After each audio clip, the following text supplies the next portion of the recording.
Hacemos la radio que te gusta. Radio Unión 107.9.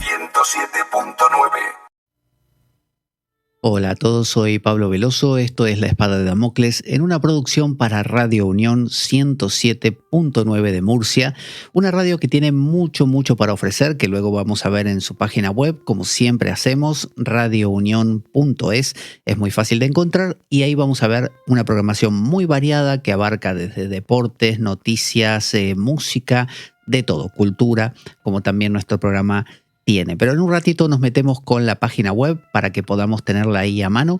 Pero estamos ahora con la saga simbólica de Jesús de Nazaret.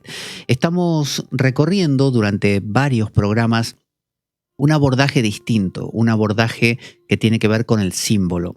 ¿Y cuál es la diferencia? Alguien dirá entre abordar algo simbólicamente y abordar algo de manera habitual. Bueno, que cuando abordamos no a través del símbolo, sino a través de lo literal, de lo moral inclusive, la escritura, nos encontramos con sentencias a veces muy duras, a veces que no tienen sentido, sencillamente porque son paranormales y no cuadran con nuestra razón. El símbolo es otra cosa. El símbolo nos permite entender que detrás de lo que se está diciendo ahí hay otra cosa aludida, que no tiene que ver con que si alguien camina sobre las aguas o resucita a un muerto, no tiene que ver con que lo resucite literalmente, sino que es a veces una alegoría, un símil, una parábola, una metáfora o demás figuras del lenguaje. Entonces, Jesús en su desarrollo tiene, yo digo, como una especie de situación de sándwich, ¿no?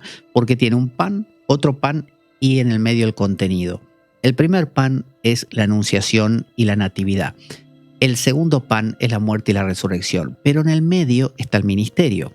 El ministerio es todo ese tiempo donde Jesús va de un lado hacia otro, de ciudad en ciudad, enseñando, sanando, haciendo todo tipo de milagros, pero también dando enseñanza. Esa enseñanza es la que vamos a abordar y estamos abordando. Y resulta interesante acercarnos a aquellos dichos que son los más controversiales. Así que yo tengo aquí una selección justamente de estos dichos, son variados, y nos presentan esos desafíos de interpretación. ¿Qué habrá querido decir con esa frase? Entonces, una de ellas es esta. Vamos a empezar por algún sitio. Sed pues vosotros perfectos, como vuestro Padre que está en los cielos es perfecto. ¿A qué se refiere esto? Nos está diciendo Jesús, sed perfectos, ¿no? No seáis un poquito buenos, sed perfectos. Cuando alguien te dice que seas perfecto, no te está diciendo, bueno, haz lo que puedas. Con un poquito ya estará bien. Como un padre que le dice al hijo, bueno, da lo mejor de ti en ese partido de fútbol. No, le está diciendo, sé Maradona, Messi, Pelé, Ronaldo, sé perfecto, ¿no? Da, pero 100%. Y nos pone un ejemplo que no nos dice como yo, ¿no? Porque uno podría decir, bueno, Jesús dudó en el Getsemaní, tuvo miedo, cuando estaba en la cruz dijo, Padre, me abandonaste. Pero aquí nos está diciendo como el Padre que está en los cielos es perfecto. O sea, nos está diciendo, nos está poniendo el listón, no es Messi y Ronaldo, es Dios directamente, ¿no? Tan alto que es imposible. Entonces, ¿por qué nos pondría Jesús algo que ni él mismo pudo alcanzar? Es decir, él tuvo miedo, él dudó, pero él no nos dice, duda como yo, bueno, te puede pasar. Nos dice, sé perfecto. Cuando a un hijo nosotros le exigimos perfección, ¿qué logramos? Bueno, logramos que entre en algo que se conoce como neurosis, ¿no? Que normalmente se desaconseja. Se desaconseja cuando está en un marco habitual y no tiene ningún sentido esta neurosis. Pero cuando esta neurosis está creada deliberadamente para generar una tensión que empuje las cosas en alguna dirección, como hemos hablado con las bienaventuranzas, ahí es otra cosa, es otro cantar. Entonces, cuando se nos pide que seamos no buenos, un poquito buenos, sino perfectos, nos vamos a poner muy nerviosos.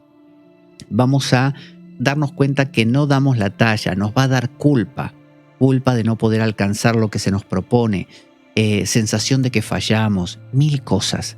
Entonces, este ser perfectos, lo que va a hacer, diría Jung, es que nosotros generemos una máscara de perfección, que intentemos alcanzar ese estado de soy perfecto, soy fantástico, soy buenísimo, estoy haciéndolo como se debe.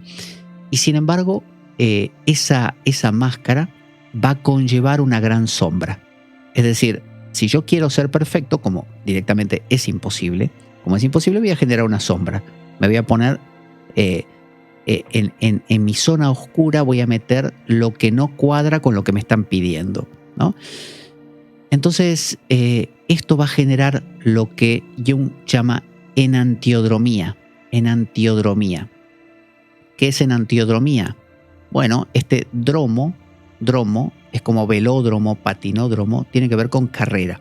Y enantio es el opuesto. Entonces es el opuesto que corre. ¿Hacia dónde? Hacia mí. O sea, cuando nosotros intentamos ser buenos, pero no buenos, súper buenos, el mal que hay en nosotros, como diría San Pablo dice en sus epístolas, no hago el bien que quiero y hago el mal que no quiero. Eso se daba cuenta él. Bueno, esa es la neurosis. Entonces va a venir una enantiodromía, es decir, la sombra, lo postergado va a venir a mi vida y me va a decir, acá estoy, me has dejado fuera. Eso es deseable. ¿Por qué es deseable esto? Porque genera una especie de justicia, como hemos hablado en otras ocasiones, es decir, me vuelvo justo, me vuelvo perfecto, me ajusto o me intento ajustar y la sombra me viene a buscar. ¿Por qué me interesa a mí ponerme en justo para que la sombra me venga a buscar? ¿Por qué no me quedo ya como estoy, que tengo sombra o que tengo esa parte incluida? Porque a veces hace falta, como dice el dicho, no sabes lo que tienes hasta que lo pierdes, ¿no? A veces necesito alejarme para que esa cosa me venga a buscar y ahí descubrir lo que es. Es como necesito irme a vivir a otro sitio para que cuando me venga a visitar ese pariente con el cual yo vivía, ahora lo vea de otra manera y tenga otro tipo de relación. Así que cada vez que veamos este dicho de ser perfectos como vuestro Padre es perfecto, sepamos que nos lanza a una tensión muy grande, pero es una tensión deseable que, si lo sabemos utilizar, nos permitirá integrar nuestra sombra muchísimo mejor. ¿Por qué? Porque se nota. Si te está robando el hombre invisible, no lo vas a ver nunca y te va a robar eternamente. Pero si de alguna manera le echamos un poco de, no sé, de harina o talco, vamos a verlo, ¿no? Entonces, esto es una forma de echarle talco al hombre invisible, hacerlo aparecer en forma de la sombra que me va a venir a buscar. Así que, aunque sea un dicho que sepamos que está generando mucha tensión, es deseable. Si se sabe encaminar, si no es destructivo, obviamente. Por eso hay un dicho en uno de los evangelios apócrifos que dice, Jesús le dice a una persona, bendito seas si sabes lo que haces y maldito seas si no lo sabes. Es decir, ¿cuál es la diferencia entre que eso te haga bien o te haga mal? Saber qué estás haciendo, para qué lo estás haciendo, cómo lo estás haciendo, hasta dónde llevarlo, de eso depende. Otro dicho, en Lucas, Jesús visita a Marta y María. Marta y María eran unas hermanas, algunos dicen que esta es María Magdalena, puede ser. Aconteció que yendo de camino, entró en una aldea y una mujer llamada Marta le recibió en su casa, ¿no? Esta tenía una hermana que se llamaba María, ¿no? No dice aquí que fuera María Magdalena, la cual sentándose a los pies de Jesús oía su palabra. Pero Marta se preocupaba con muchos quehaceres y acercándose dijo, Señor, ¿no te da cuidado que mi hermana me deje servir sola? Dile pues que me ayude. Respondiendo Jesús le dijo, Marta, Marta, afanada y turbada estás con muchas cosas, pero solo una cosa es necesaria, y María ha escogido la buena parte, la cual no le será quitada. Entonces, aquí Jesús nos cuenta que iba de camino, ¿no? Jesús es alguien que siempre va de camino, siempre está desplazándose, es decir, por eso te llega, ¿no? Un día uno se despierta Y por decirte, vino a visitar Jesús, es decir, uno está haciendo cualquier cosa y como ladrón en la noche, como un relámpago, ¿no?, que va de oriente a occidente, así será la venida del Hijo del Hombre. Bueno, igual. Un día te despertás y ahí está. Entonces entró en una aldea. Entró en una aldea quiere decir que entra en tu ámbito. Una aldea es un lugar donde están unas familias reunidas, eso es una aldea, y ahí entra. Entra en tu vida. ¿Qué entra? Un principio profundo que te va a cambiar. O sea, entra alguien distinto.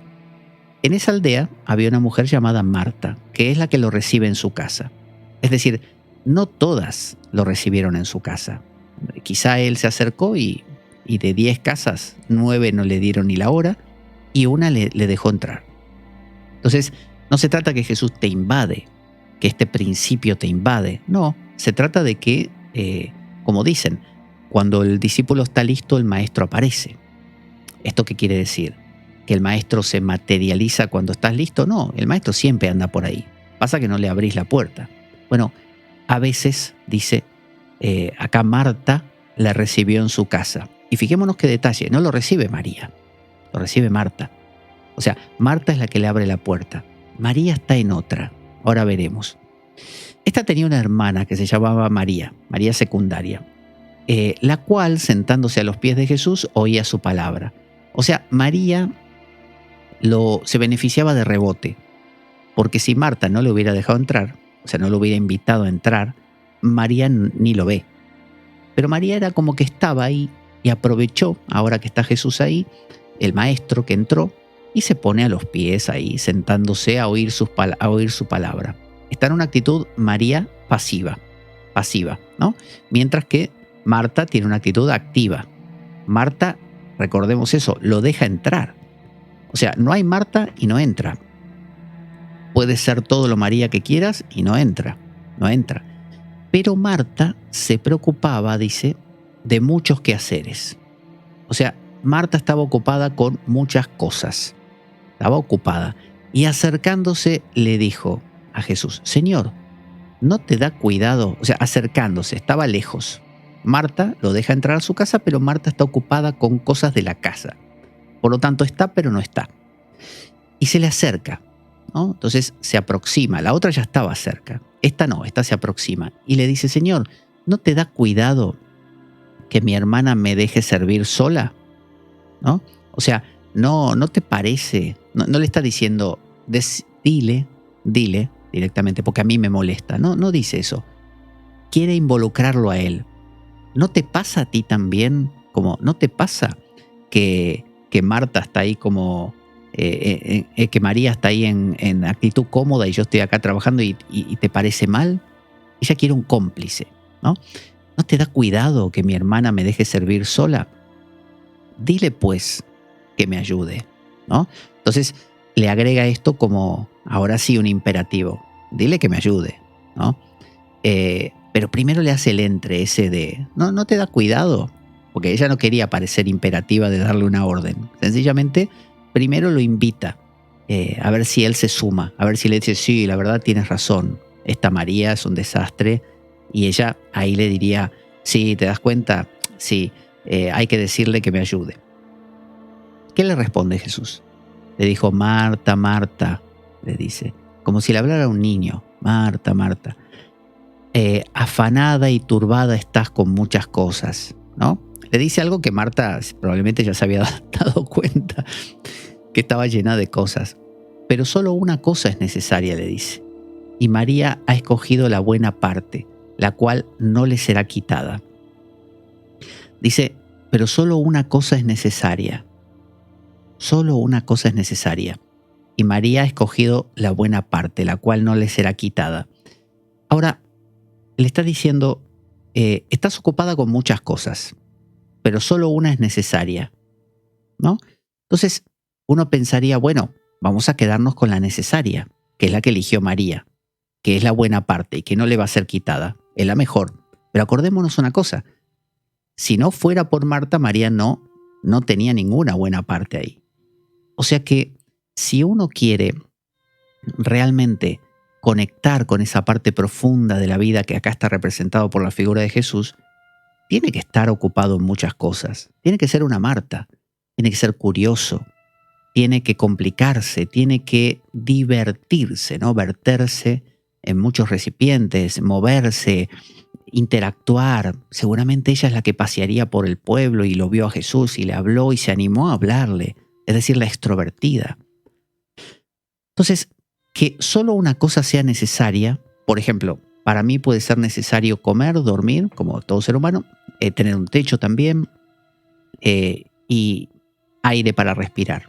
Eso es necesario. Pero, por ejemplo, a mí me gusta tomar mate, por ejemplo. El mate no es necesario. Yo podría vivir sin mate.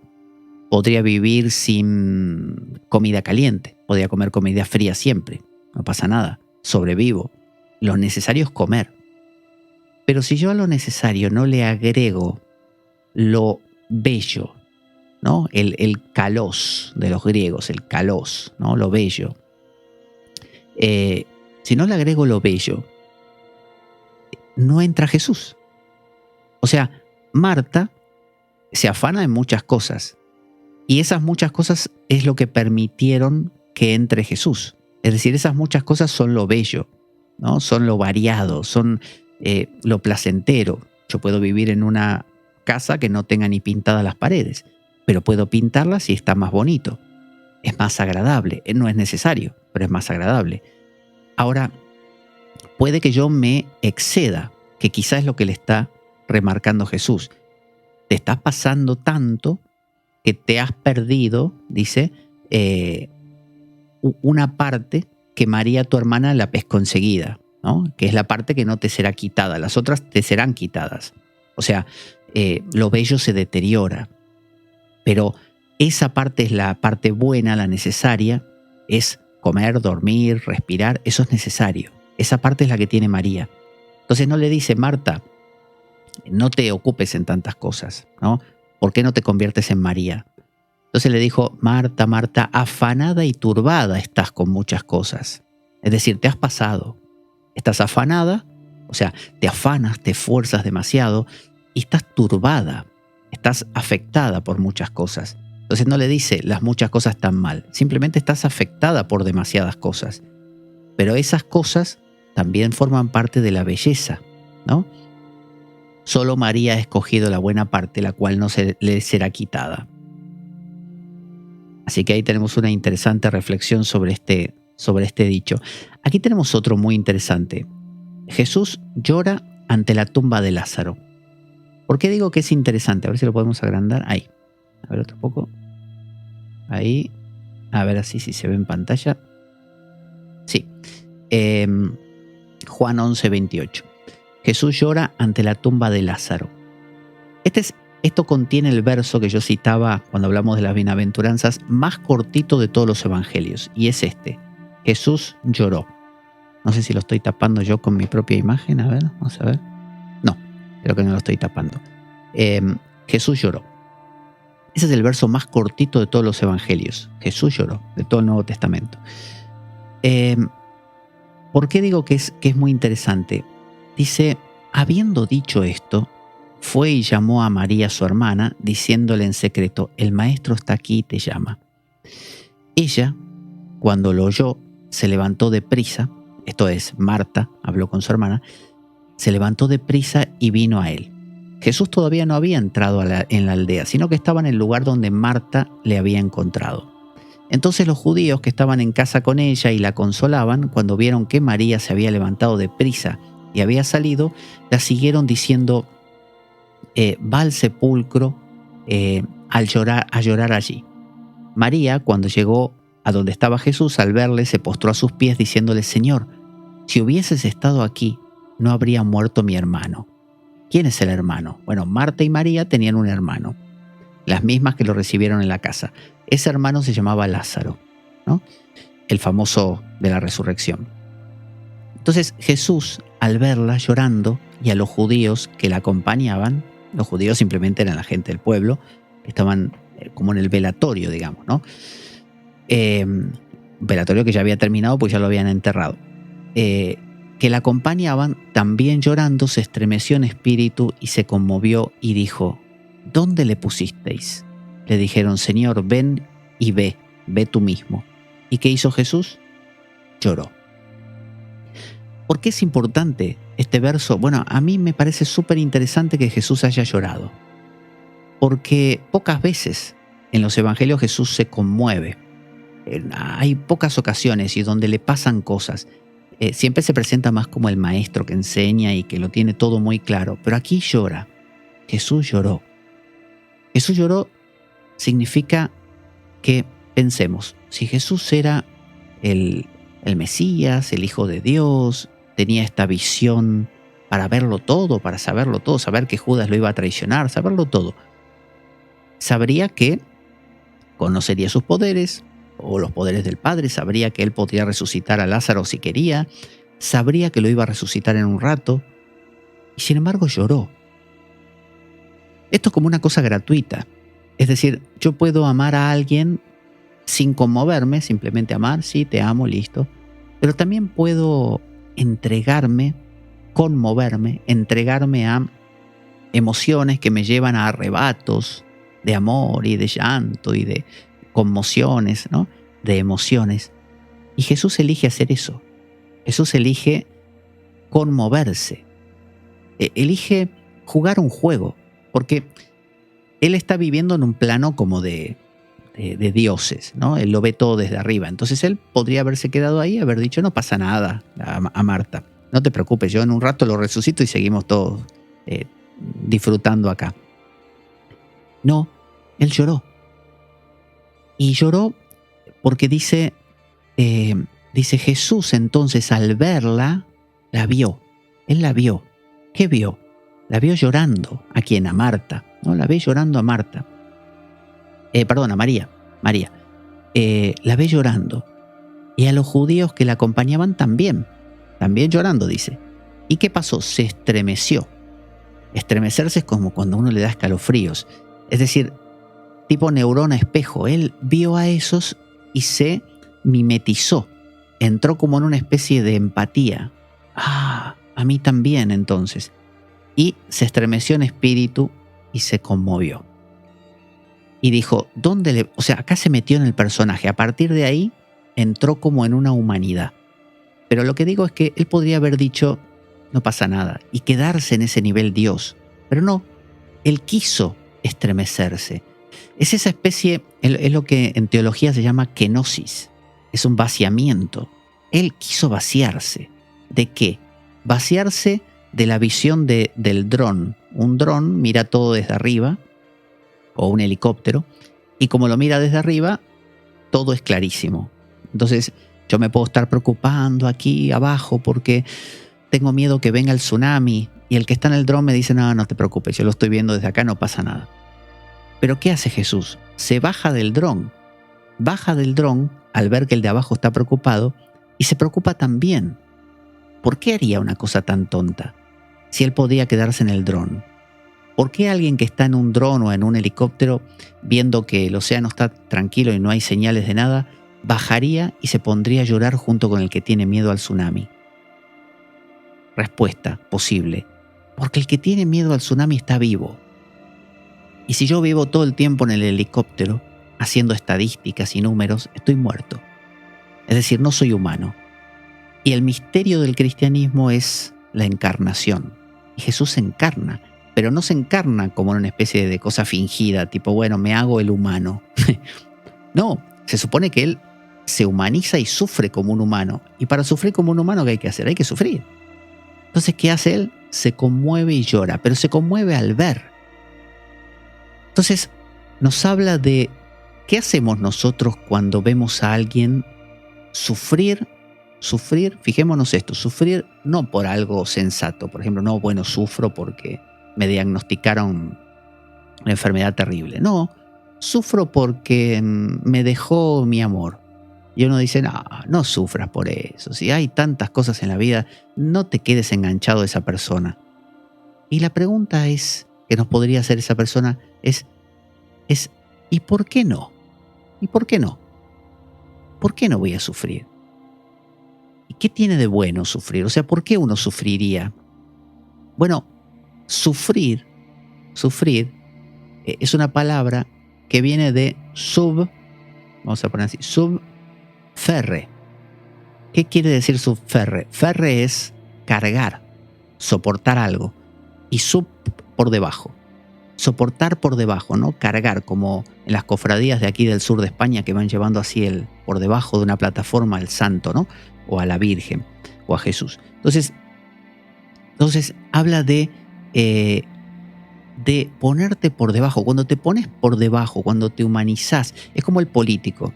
El político que siempre está en su oficina, no se entera de nada. ¿Qué debería hacer y qué es lo que nos parece siempre bueno que haga? Que baje al pueblo. Le decimos, Señor, por favor, gobernador, visite los hogares y dése cuenta cómo está viviendo esta gente. Porque tenemos la esperanza que cuando el tipo lo vea, baje. Y cuando baje, sufra. Y cuando sufra, tome acción, cambie. Y diríamos, ese político se ha humanizado. Es un político humano. Ya no vive en ese plano de los dioses donde a ellos no les pasa nada. Ha bajado, se ha ensuciado, se ha manchado. Entonces quizá, si pensamos que Jesús es el modelo para la imitación de Cristo, nos está diciendo, ahí está, haz lo mismo, ¿no? Ensuciate, manchate.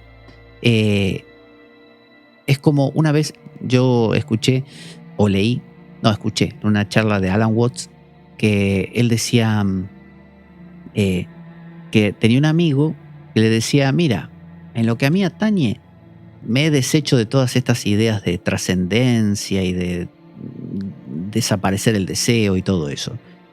No, todo lo contrario, dice. Yo ahora, dice, guardo fotos de mis seres queridos, guardo ese trocito de pelo de un hijo, o dientes de mis hijos pequeños cuando se les caían. Es decir, estoy enganchado a todo lo que pueda. ¿Por qué esa desesperación por engancharse a todo lo que pueda? Porque te humaniza, porque te baja a la tierra, es lo que te conecta con la vida y evita que te conviertas en una roca. Entonces, habiendo dicho esto, dice, así empieza, Jesús fue y llamó a María, su hermana, Marta la llamó, diciéndole en secreto, el maestro está aquí y te llama, ¿no? El maestro quería hablar con María. Recordemos que María es la que se sienta al lado de sus pies, ¿no? Es la más como sensible. Él quiere hablar con esa parte. Ella, cuando lo oyó, se levantó deprisa y vino a él, ¿no? Se le acercó. Jesús todavía no había entrado en la aldea, no estaba, sino que estaba en el lugar donde Marta le había encontrado. Entonces los judíos que estaban en casa con ella y la consolaban, cuando vieron que María se había levantado deprisa y había salido, la siguieron diciendo, debe ir al sepulcro para llorar. La siguieron para ver qué hacía. Pero María llegó donde estaba Jesús y al verle ocurrió lo que contábamos antes, ¿no? Le dice, si hubieses estado aquí no habría muerto mi hermano. Y aquí hay un hecho interesante también, porque cuando los discípulos le hablan de que Lázaro, le cuentan, mire maestro, Lázaro está medio enfermo, creemos que va a morir pronto, vamos. Y Jesús dice, una especie, no me acuerdo exactamente, pero dice como, mañana vamos. Y murió. O sea, ¿por qué esperó? ¿Por qué esperó?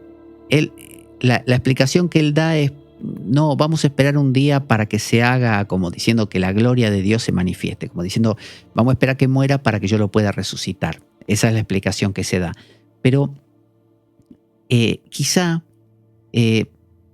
se trata de dejar que las cosas se pongan feas para que sientas. No sé si alguna vez te ha pasado que uno a propósito deja que algo se descomponga porque tiene muchas ganas de sentir.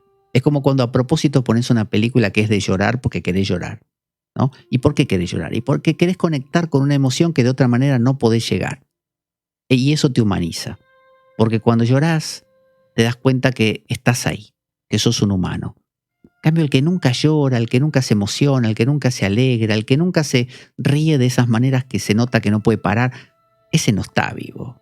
Ese es como dice el tango, dice sangre de pato. Ese tiene sangre de pato. Es un tipo que no siente. Entonces aquí Jesús lloró.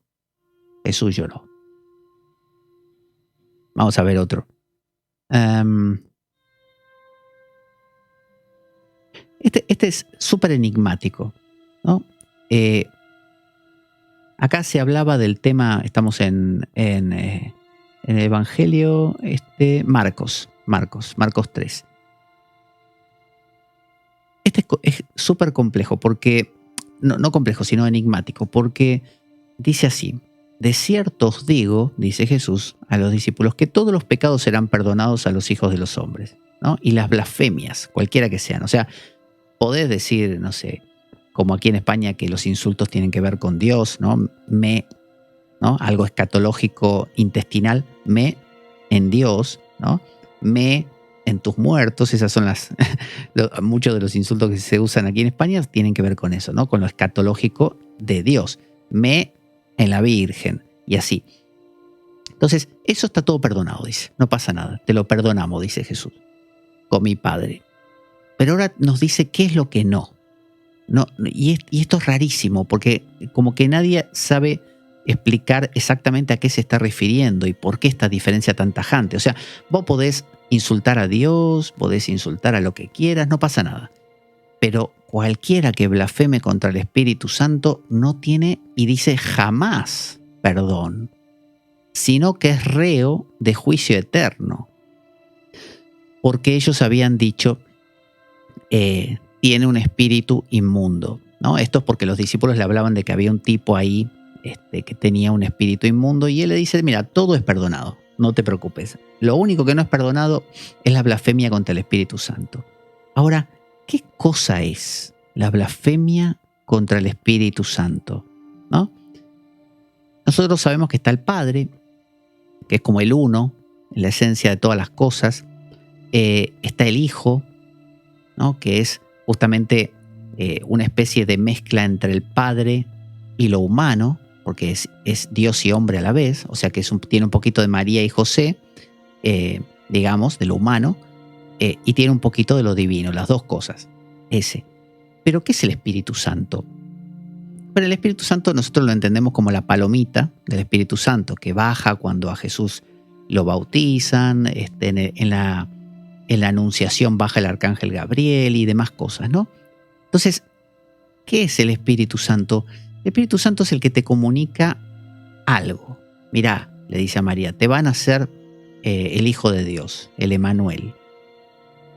O aparecen los tres ángeles a hablar con Abraham y le dicen, te van a hacer un hijo que le vas a poner Isaac, o vamos a destruir Sodoma y Gomorra, o no sé, o la zarza ardiente que le habla a Moisés. O sea, aparece como un comunicador ¿de qué? De un mensaje, ¿no? ¿Y qué es un mensaje? Bueno, un mensaje es una estructura coherente que explica algo.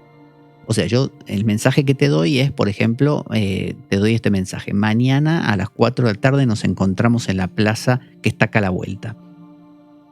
Entonces, te estoy dando una estructura, no te estoy diciendo cualquier palabrerío sin sentido, sino que es un mensaje coherente. Básicamente, de lo que estamos hablando es de un logos o de un cosmos, ¿no? De un orden. Yo diría que es de la estructura de Dios. Hay una estructura, un patrón, esta es una idea muy platónica, ¿no? Una especie de gran coherencia, que esa deidad, el uno, lo trascendente, no se queda en el uno nada más, sino que se expresa como que, como diría Spinoza, en todos sus modos. Todos sus modos hablan de ese Dios. Entonces hay como, si uno lo sabe ver, esto decían los estoicos, hay un logos, ¿no? Hay un logos detrás de todas las cosas. Yo abro este micrófono y descubro, por así decir, el plan de Dios. Entonces, este Espíritu Santo es el plan de Dios. Es como la estructura, es lo que yo quiero hacer. Imaginemos que yo soy Dios y yo digo, bueno, tengo en mi mente, soy el gran arquitecto, tengo una idea, un plan, que lo quiero plasmar en esta obra. Soy Pigmalión y quiero crear una Galatea. Bueno, ese es el plan. Entonces, blasfemar contra el plan es lo que te lleva a un juicio eterno. Es decir, te lleva a no tener nunca perdón, que nunca la cosa se te abra, se te descomprima. Porque ir en contra del plan es ir en contra de la corriente. Dicen los taoístas que si uno quiere cortar madera e intenta con el hacha ir en contra de la veta, lo que va a producir es que le va a costar 100 veces más y probablemente se le puede romper el hacha, te puede lastimar. En cambio, si uno corta a favor de la veta, es muy fácil cortar la madera, ¿no? Eso es lo que sería ir con el plan de Dios. Esto es lo que se trata cuando se dice el plan divino, ¿no? El logos, la estructura. Los estoicos dirían lo mismo. Hay una estructura, los alquimistas dicen lo mismo, ¿no? La naturaleza tiene sus propios modos y el alquimista los sigue. Al seguirlos, los entiende y los puede apresurar también. Pero hay que descubrir cuáles son. Es como si yo dijera, voy a poner un poco de huevo, un poco de harina, un poco de azúcar, un poco de leche, y sé que el huevo une y la masa no sé qué, pero no lo uso de la manera que se supone que hay que usarlos, es decir, que dan en el resultado, sino que, no sé, los echo al piso y los empiezo a pisar con los zapatos.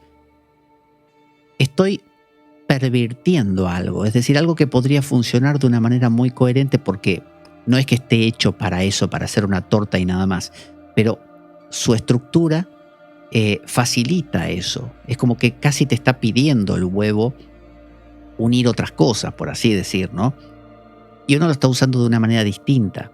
Es como si yo tengo una guitarra y la uso para clavar un clavo. Y sí, puedo clavar un clavo, pero voy a romper toda la guitarra. Es más fácil usar un martillo, que ya tiene un logos para eso. El martillo alguien lo pensó con la punta dura para que no se rompa y pesada. La guitarra no es para eso, se va a romper. Va a clavar al final un poco el clavo, pero se va a romper. Entonces, cuando uno no tiene una visión de la vida como conjunto, es como esa gente que vive porque el aire es gratis, ¿no? No entiende para dónde van las cosas, nunca las pensó. Entonces, está pecando contra el Espíritu Santo. Es como si la vida te estuviera diciendo a gritos desde todos lados, mirá, la cosa va de esto. Y uno estuviera, desoyendo eso, y no es que va de otra cosa, va de nada. Directamente uno vegeta. Ese es un gran pecado. Es el pecado de no entrar en el plan de Dios. Ese es el pecado contra el Espíritu Santo. ¿Cuál es el plan de Dios? Ahora vamos a preguntar eso. ¿Cuál es el plan de Dios? ¿Qué plan tiene Dios? ¿Cuál es el Espíritu Santo de Dios? El Espíritu Santo, el plan sería así. Esta es mi hipótesis. Yo soy Dios, ¿no? Entonces digo, muchachos, digo así, fíjese. Muchachos, a ver, voy a crear un montón de seres, todos diferentes, cada uno con habilidades distintas, pero que todos tengan ojos para ver, y que tengan orejas para escuchar y bocas para hablar. No importa si son moscas o personas. Yo quiero que experimenten, que se peleen entre sí, que se amen, todo. Porque quiero que después, cuando vuelvan a casa conmigo, o sea, que mueran, yo me pueda enterar de todo lo que aprendieron. Porque de esa manera yo me doy cuenta de qué creé y qué estoy creando. Así que ese es mi juego. No sé si te gusta o no, pero ese es mi juego. Entonces, esa es mi teoría. Yo digo que eso hace Dios. Dios nos crea, ¿no? Nos expresa, nos manifiesta, nos genera. No es que nos crea de la nada, sino que es como si se extendiese en nosotros, para que nosotros seamos los ojitos, ¿no? Y orejas y bocas que miran, hablan y ven todo y tocan con manos, para que después esa información se la llevemos a Él. Si yo no hago eso y me pongo a hacer cualquier otra cosa, estoy blasfemando contra el Espíritu Santo. Entonces ahí meto la pata y muy mal, porque no cumplió el propósito. Es como si yo, fuera un maestro de colegio que tengo un problema en mi casa, un problema, no sé, con el banco, y no sé cómo resolverlo, o con mi pareja, mi mujer. Entonces llego a la clase y le digo a los alumnos que cada uno saque una hoja, como si fuera un examen, y les planteo mi problema, a ver quién me lo logra resolver, y me tira una idea, a ver si yo lo puedo resolver en casa. Entonces, imaginemos que hay 5 o 6 alumnos que se ponen a mirar por la ventana y no hacen ni el examen. Esos son los que pecan contra el Espíritu Santo. Porque aquí el patrón, la propuesta es, escribime algo en esa hoja, a ver si me podés ayudar. Si no me escribís nada, como se dice en Argentina, sos un ortiva. O sea, sos un batidor, sos un, como dicen aquí, ¿cómo le dicen? El que ventila, el que te traiciona, sos un traicionero, ¿no? Entonces, el pecado contra el Espíritu Santo es no colaborar. Dios quiere que colabores. Los neoplatónicos dirían que participes, quieren que participes. De hecho, la palabra vacta, vamos a escribirla aquí, a ver. Tengo al revés, aquí. Vacta, vamos a escribirla en otro color mejor, así. O bhakti en la India, devoción, bhakta, devoto, significa participante. Entonces el que no participa está blasfemando contra el Espíritu Santo. Entonces fijémonos cuántas personas en este mundo les importa un bledo toda esta idea de que la vida tenga una estructura, un propósito, un telos, ¿no? Un propósito que esto es lo que la filosofía busca. La filosofía está buscando siempre entender de qué va la vida, ¿no? Para no pecar contra el Espíritu Santo, dicho de forma teológica. Así que fijémonos qué interesante este verso también. A ver, veamos otro. Este es similar. Esto de la higuera estéril. Quizás no lo analizamos, pero no lo analizaremos porque no vale la pena porque está conectado. Pero es lo mismo. Fijémonos que Jesús, cuando sale de Betania, tiene hambre. Dice, yo tengo hambre, ¿no? Acá hay un patrón. Yo tengo hambre. Cuando se tiene hambre, ¿qué se hace? Se come. Viendo de lejos una higuera que tenía hojas, obviamente pensó, esto debe tener unos higos apetitosos buenísimos. Fue a ver si hallaba algo, pero cuando llegó a ella no halló sino las hojas, pues no era tiempo de higos. Pero claro, él estaba cegado por el hambre, se olvidó que no era tiempo. Y Jesús le dijo a la higuera, nunca más coma nadie fruto de ti, y lo oyeron sus discípulos, ¿no? Insultó a la higuera. Y la higuera se secó, ¿no? Por ahí lo debe decir. Que nadie come, y los discípulos lo oyeron. Bueno, aquí no dice que se secó, pero maldijo a la higuera. Es decir, Jesús le dijo, mal lo tuyo, estás actuando mal. O sea, tengo hambre y no me estás dando frutos. Es como el maestro que hablábamos recién que le dijera a sus alumnos, estás actuando mal, te estoy pidiendo que me escribas algo ahí y quizá me puedas ayudar y vos estás actuando de una manera muy, muy poco, no sé, humana. ¿Qué estás haciendo? Entonces ese es el pecado contra el Espíritu Santo y normalmente la higuera es maldita a partir de ahí, se seca, ¿no? Y nunca jamás coma nadie fruto de ti. Como diciendo, no servís para nada, listo, perdete, olvídate, salí de mi vista.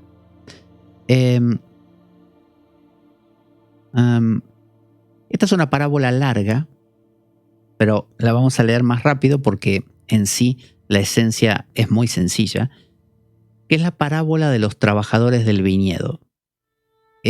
Normalmente vivimos en una meritocracia, ¿no? Y queremos que así sea. Es decir, si yo trabajo mucho, quiero ganar mucho. Si yo trabajo poco, ganaré menos, me lo aguanto. Digo, si tal persona llegó lejos es porque ha trabajado duro. Entonces tenemos esa idea matemática de que si haces mucho, ganas mucho, si haces poco, ganas poco. Eso funciona bien casi en nada, pero bueno, en algunas cositas sí. Yo trabajo mucho y fabrico mesas, voy a fabricar más mesas. Digo que ni siquiera en eso por esta razón. Las grandes empresas, después de mucho buscar maneras de optimizar y ganar más dinero, se dieron cuenta, las grandes, porque las pequeñas no gastan dinero en hacer estos estudios, porque no lo tienen, pero las grandes lo hacen. Y descubren que a veces cuando uno pone a un trabajador a trabajar muchísimo, produce menos.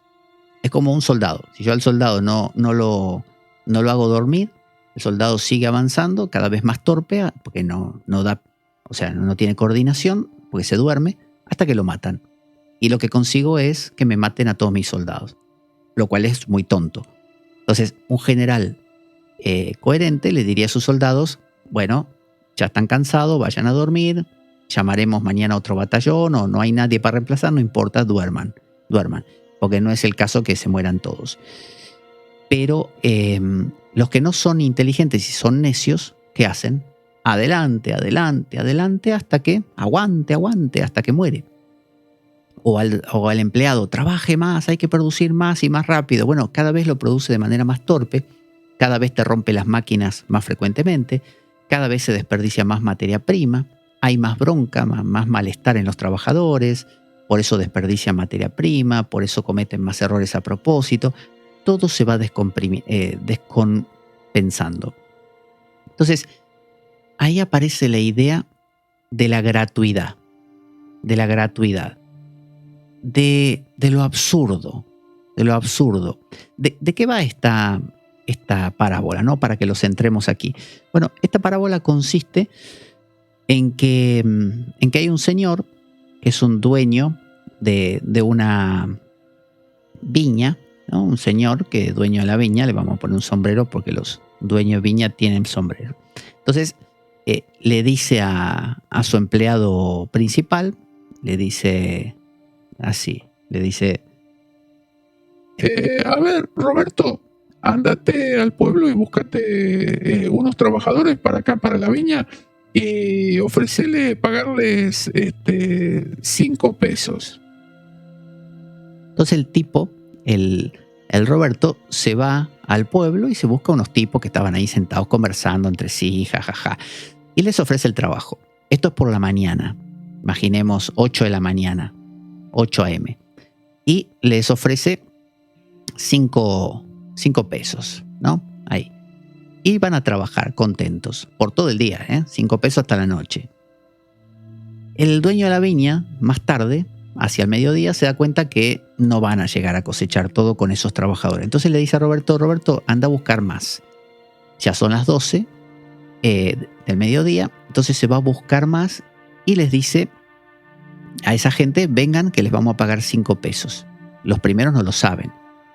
Entonces 5 pesos, ¿por qué? Desde ahora hasta la misma hora de los demás, hasta las, 5 de la tarde. Vale, van a trabajar. El dueño de la viña, hacia las, 3 de la tarde, ya terminando la jornada, se da cuenta que no llegan. Entonces le dice, Roberto, anda a buscar más. Y va a buscar otros tantos a las 15 horas, supongamos, y les dice lo mismo, que les pagamos 5 pesos. 5 pesos, ¿por qué? Dice, y 5 pesos desde ahora, que son las 3 hasta las 5, 2 horas. Ah, sí, encantado. Y van a trabajar. Cuando llega el momento de pagar, los número 1, digamos, los que entraron a las 8 de la mañana, los 2 son los que entraron a las 12 y los 3 son los que entraron a las 15, se dan cuenta que a todos les pagan lo mismo. Entonces imagínense la bronca que les da a los del número 1, porque están desde las 8 de la mañana. Ellos se tiraron de 8 a 3, un montón de horas, 5 pesos. A los de las 12, que ya trabajaron ya 4 horas menos, 5 pesos también. Y a los de las 3 de la tarde, que trabajaron solo 2 horas, 5 pesos. Entonces, ¿de qué se están quejando? Se están quejando de una falta de lógica. Se están quejando de que 2 más 2 tiene que dar 4. Es una especie de, si yo te amo, vos me tenés que amar. Esa es la lógica, ¿no? Si yo te presté un libro, me lo tenés que agradecer con otra cosa o prestarme algo a mí. Si yo hice esto por ti, deberías hacer eso por mí.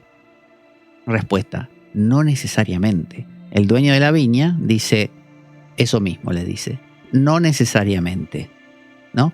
Porque eso ocurriría solamente en un mundo euclidiano, en un mundo algorítmico, en un mundo de ordenadores, donde yo siempre que aprieto la tecla Enter, hace lo mismo el ordenador.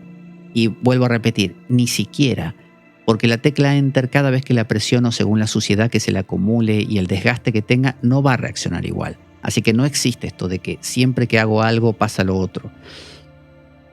Por lo tanto, pedir del otro lado una especie de compensación igual en proporción a la que yo di no tiene sentido tampoco, porque todas las situaciones son variables. Entonces, pretender que a mí me pagan 5 pesos y a los otros hay que pagarle menos y a los últimos menos por una cuestión de proporción es desconocer todas las variables. Podría ser que el dueño de la viña diga, los que trabajaron 2 horas trabajaron a morir, mientras que los primeros no trabajaron tan fuerte. Entonces se compensó. O puede ser que diga, los que trabajaron 2 horas son amigos míos y les quiero pagar más porque me gusta. O que el tipo diga, a mí, no sé, me dieron cosas gratis en la vida y las quiero agradecer y se las doy a los que menos trabajan. No sé, lo que sea, ¿no? O se están recuperando de las drogas, entonces yo les doy una oportunidad a estos últimos, lo que sea. Nosotros normalmente desde nuestra perspectiva no vemos la totalidad, entonces nos parece injusto, nos parece que algo no cuadra. Entonces, la parábola de los trabajadores del viñedo, ¿a qué nos lleva? Nos lleva a la idea de que en la vida no, vuelvo a repetir, no todo, en realidad básicamente nada es matemático. En la vida todo es caótico. Cuando la física cuántica profundiza, mucho más que la física habitual, descubre que detrás de lo que parecía estar ordenado hay un caos, como el experimento de doble rendija de los fotones. Detrás de lo que parecía tan coherente, no se sabe y aparece el principio de la incertidumbre de Heisenberg. Entonces, ¿qué pasa aquí? Empezamos a darnos cuenta que pedirle a Dios que porque yo recé 5 Padre Nuestro más que el otro me debe algo a mí, distinto a lo del otro, no funciona. Entonces aquí ocurre lo que aparece en el Corán, que dice Allah hace lo que quiere. También está en la Biblia judía, Yahvé hace lo que quiere. Y de hecho Yahvé hace lo que quiere. Si uno lee el Antiguo Testamento, no hay una especie de este pueblo porque se portó bien, Dios lo premió o aquel. No, Dios básicamente hace lo que se le da la gana. Y si nosotros hemos postulado un Dios que hace lo que se le da la gana, es porque en el fondo intuimos que la vida no tiene reglas. Entonces lo que nos está diciendo esta parábola es: no te quejes de que llevaste una vida sana y te enfermaste mientras que el otro llevó una vida excesiva y no se enferma. O no te quejes de que vos trabajas mucho y no te va bien y el otro trabaja poco y tiene 1000 oportunidades. Porque no funcionan las cosas por acción y reacción directa. Hay miles de millones de variables que no vemos. La vida no es una cadenita que una acción que vos ves se conecta con otra que ves y por eso te parece que ya podés predecir el resultado. La idea de la estadística o de la predicción de los promedios es totalmente relativa. Si no, los que predicen el clima acertarían siempre y es impredecible. O sea, se puede predecir como medio... Hay mucha probabilidad, te dicen, de que mañana llueva. Pero, por ejemplo, hay cosas que no se pueden predecir, ni siquiera la lluvia de forma cierta, o los terremotos, o los tsunamis. Hay cosas que no saben hasta que pasan. Las erupciones volcánicas. No hay forma de predecirlo. Hay muchas variables involucradas. Entonces, es una parábola muy interesante para salirse un poco de esto de esa rigidez mental de que si pasa esto, pasa lo otro. Si me porto bien, tengo que tener un premio. Es lo que los amigos de Job le decían a Job. ¿Sabes por qué te está yendo mal? Porque has metido la pata. Le querían dar esa explicación. ¿Esa explicación qué hace? Es horizontal. Es una explicación que se resuelve con uno mismo. Observa en qué metiste la pata, no lo repitas y no te va a volver a pasar. Aparece Eliú, un tercer amigo, un cuarto amigo.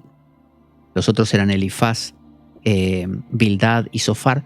Aparece Eliú y le dice una cosa un poquito diferente. Dice, no, mira, esto te pasa para que aprendas. Te lo manda Dios. No es porque vos metiste la pata, te lo manda Dios, pero para que aprendas. Así que aguantátelo y aprende.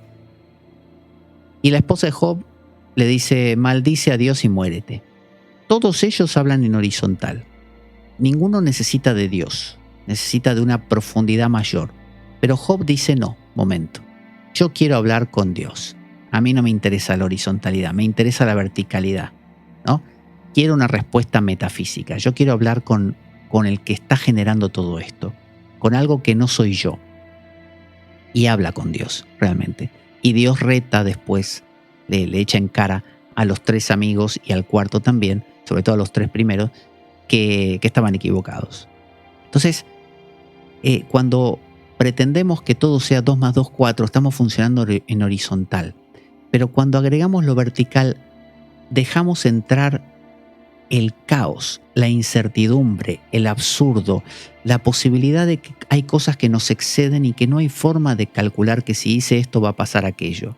De hecho, quien estudia en profundidad se va a dar cuenta que no es predecible de forma así detallada y cierta y perfecta, ni los movimientos sociales, ni políticos, ni económicos, ni climáticos, nada. George Bernard Shaw, para finalizar, decía: la estadística es esa ciencia mediante la cual si mi vecino tiene 2 coches y yo ninguno, los 2 tenemos 1.